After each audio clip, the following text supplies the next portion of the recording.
لیکن ان کی ایک بری عادت ہوگی، وہ عادت یہ ہوگی کہ جب وہ لوگ تنہائی میں رہیں گے، جب ان کو کوئی دیکھنے والا نہ ہوگا، جب وہ لوگ اکیلے میں رہیں گے تو ایسے لوگ اللہ کی حرمتوں کی پامالی کریں گے، موقع دے کر کے چوکا چھکا مارنے والے لوگ ہوں گے، اکیلے میں تنہائی میں اللہ کی نافرمانی کریں گے، گناہ کے کام کریں گے۔ جی ہاں میرے بھائیوں، آج کل وہی تو ہو رہا ہے۔ آج اللہ ماشاءاللہ کسی کی تنہائیاں محفوظ نہیں ہیں، ہر ایک مسلمان کی تنہائیاں گناہوں سے آلودہ ہو چکی ہے، اور خاص طور سے یہ موبائل شریف جب سے آیا ہے تب سے تو ہر انسان کی تنہائی بالکل ہی ناپاک اور گندی ہو چکی ہے۔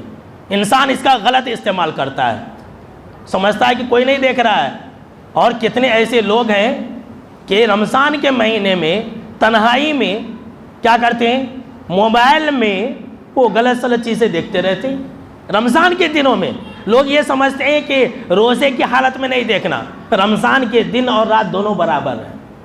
جی ہاں سن لیجیے، رمضان کے دن رات دونوں برابر ہیں۔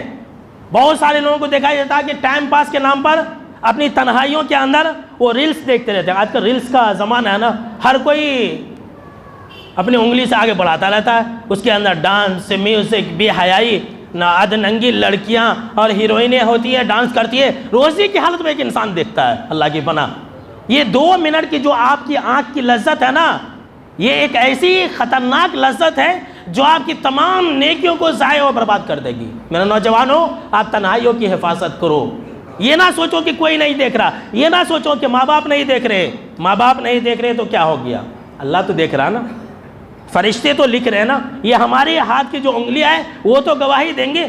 آج آپ کا راز چھپا رہے گا، لیکن قیامت کے دن کوئی راز نہیں چھپا رہے گا۔ یوم تبلی السرائر، اس دن تو سارے راز کھول دیے جائیں گے۔ اس دن ہماری تنہائیاں دیکھ کر کے خود ہمیں شرم آئے گی، اور ہمیں اپنی ہلاکت و بربادی بالکل یقینی نظر آئے گی۔ اس لیے میرے بھائیوں، رمضان کے مہینے میں موبائل کا غلط استعمال نہ کرو، اور کبھی بھی تنہائی میں موبائل کا غلط استعمال نہ کرو۔ اللہ ہمیں اس کے ذریعے آزما رہا ہے۔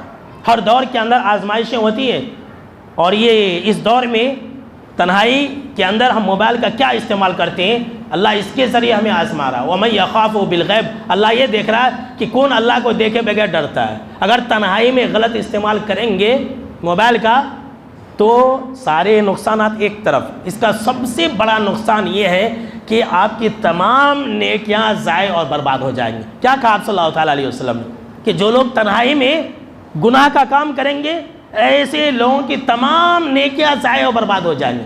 اس حدیث سے ایک بات یہ بھی معلوم ہوتی ہے، کچھ گناہ ایسے بھی ہیں نا کہ سب نیکیاں ضائع برباد ہو جاتی ہیں، اور یہ ایک طرح سے منافقت ہے کہ لوگوں کے سامنے میں ایک اور تنہائی میں ایک، یہ کیا ہے، دوغلا پنی ہے کہ انسان ڈبل فیس والا۔